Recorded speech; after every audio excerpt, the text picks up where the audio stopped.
Shalom, bien-aimés dans le Seigneur, nous sommes dans la joie de nous retrouver au pied du Grand Roi pour une nouvelle méditation quotidienne. Nous sommes le samedi 24 février 2024 et nous vous saluons au nom de notre Seigneur et Sauveur Jésus-Christ.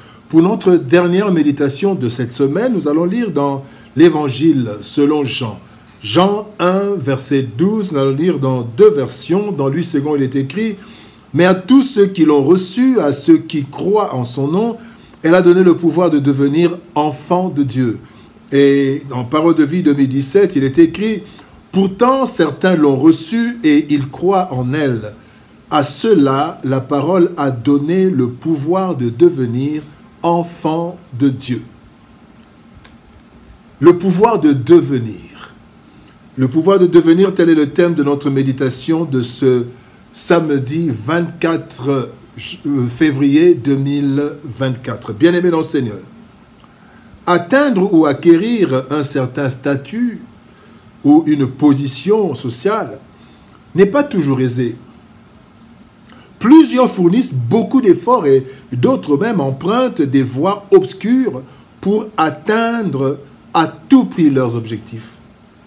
Si les efforts personnels peuvent suffire pour une promotion, acquérir le statut d'enfant ne suffit pas. Les efforts ne suffisent pas pour acquérir un statut d'enfant, car l'initiative vient des parents.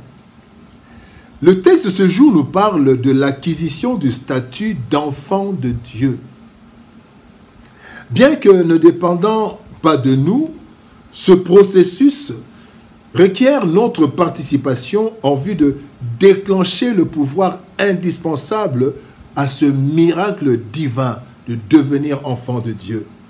Voyons les enseignements que nous transmet ce merveilleux verset.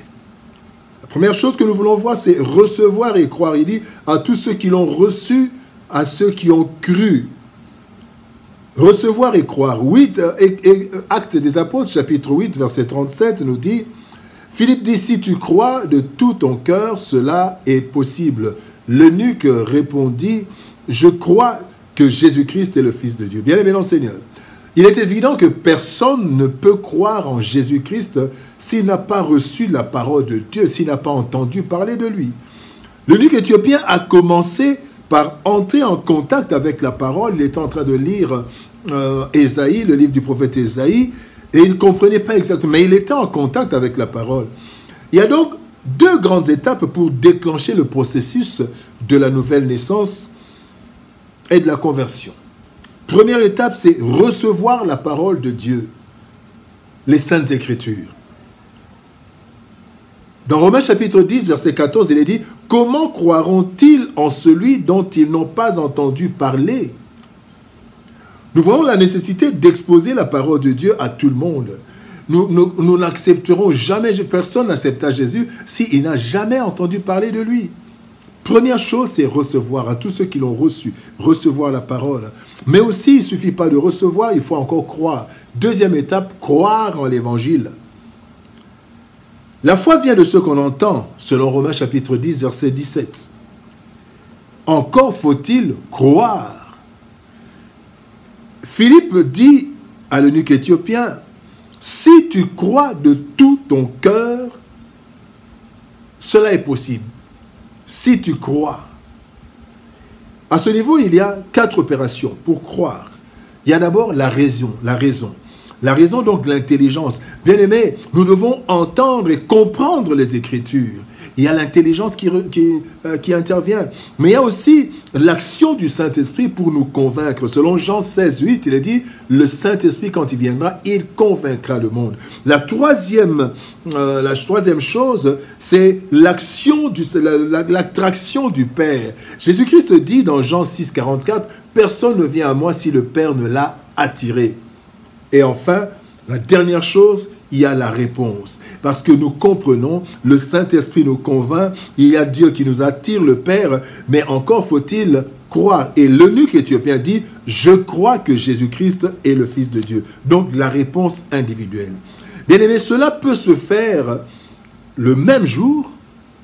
On entend la parole, on croit, Mais cela aussi peut se faire pendant une longue période où une personne écoute la parole du Seigneur sans décider et il décidera après.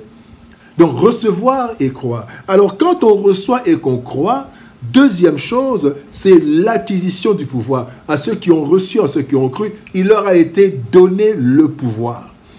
Romains 8,15 nous dit « Et vous n'avez point reçu un esprit de servitude pour être encore dans la crainte, mais vous avez reçu un esprit d'adoption par lequel nous disons, nous crions Abba Père. » Lorsque nous répondons positivement au message divin et que nous croyons en Jésus-Christ, il se passe le miracle de la régénération. Qu'est-ce qui se passe? 2 Corinthiens chapitre 5 verset 17 nous dit « Si quelqu'un est en Christ, il est une nouvelle créature. Les choses anciennes sont passées, voici toutes choses sont devenues nouvelles. » C'est là la nouvelle naissance. Nous naissons de nouveau. Et c'est en ce moment que le chrétien reçoit la capacité de transformation. Il leur a été donné le pouvoir de devenir, donc le pouvoir d'être transformé, la capacité de transformation par l'intervention du Saint-Esprit qui vient en nous, qui occupe notre corps avec notre esprit, tel qu'il était dit, il est dit dans 1 Corinthiens chapitre 6 verset 19, « Votre corps est le temple de l'Esprit Saint. Cet esprit est en vous et Dieu vous l'a donné. Vous ne vous appartenez pas à vous-même. » 1 Corinthiens 6, 19. Nous pourrons maintenant avancer et vaincre le monde pour être transformés. 1 Jean 4, 4 dit « Celui qui est en vous est plus grand que celui qui est dans le monde. » Le processus de transformation, le processus de devenir enfant de Dieu, s'est déclenché. Mais alors parlons du troisième point, devenir enfant de Dieu. Luc chapitre 3, verset 8 nous dit « Produisez donc des fruits dignes de la repentance et ne vous mettez pas à dire en vous-même, nous avons Abraham pour Christ, pour Père, car je vous déclare que ces pierres, Dieu peut susciter des enfants à Abraham. » Devenir enfant de Dieu est un processus qui commence à la nouvelle naissance. C'est là que, ayant reçu le pouvoir du Saint-Esprit, nous commençons le processus de conversion par trois choses. D'abord, par la parole de Dieu. Éphésiens 4, 13 nous dit « Jusqu'à ce que nous soyons tous parvenus à l'unité de la foi, de la connaissance du Fils de Dieu, à l'état d'homme fait à la mesure de la stature parfaite de Christ. » La parole de Dieu, bien-aimé, en l'écoutant, en l'étudiant, commence à nous transformer de plus en plus. Deuxième élément, c'est la prière. Matthieu 26, 41 nous dit « Veillez et priez afin de ne pas tomber dans la tentation. » Parce que dans la transformation, il y a la tentation pour arrêter notre transformation et la prière nous aidera. Et enfin, il y a la discipline personnelle. La discipline personnelle, bien-aimé, assistée. 1 Pierre chapitre 5, verset 10 nous dit « Le Dieu de toute grâce qui vous a appelé en Jésus-Christ à sa gloire éternelle, vous perfectionnera en lui-même, vous affermira, vous fortifiera, vous rendra inébranlable. » Et ça, c'est avec notre discipline. Dans ce processus, le Seigneur veut que nous atteignions la stature parfaite de Christ.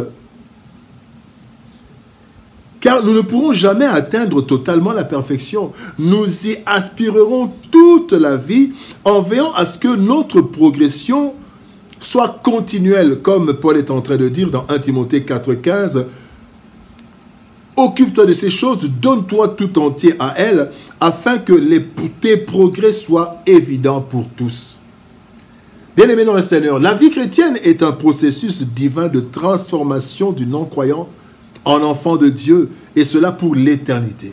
Ce processus commence par le fait d'entrer en contact avec la parole de Dieu, la recevoir et y croire. C'est seulement en ce moment que Dieu nous accorde la capacité de devenir son enfant par une transformation graduelle permanente opérée par la puissance du Christ, la parole de Dieu dans une vie d'attachement à Dieu, une vie de prière, une vie de consécration pour franchir les différentes étapes et devenir véritablement enfant de Dieu pour l'éternité. Prions. Éternel Père de gloire, Dieu Tout-Puissant, merci pour ton amour et ta bonté. Toi qui veux que nous devenions tes enfants, Tu nous envoies ta parole. Aide-nous, Seigneur. Aide mon frère et ma soeur à recevoir, à croire et aussi à progresser pour devenir de plus en plus ressemblant à Christ, ton Fils. Aide-nous, Seigneur, à nous maintenir dans la parole et dans la vie de prière pour que nous puissions réellement refléter ta gloire. Au nom de Jésus-Christ, nous avons ainsi prié, Père. Amen. Bien-aimés dans le Seigneur, que Dieu nous bénisse. Shalom, au revoir, bon week-end. Et par la grâce de Dieu, nous nous retrouvons lundi pour une nouvelle série de bénédictions. Au revoir, shalom, bon week-end et à lundi.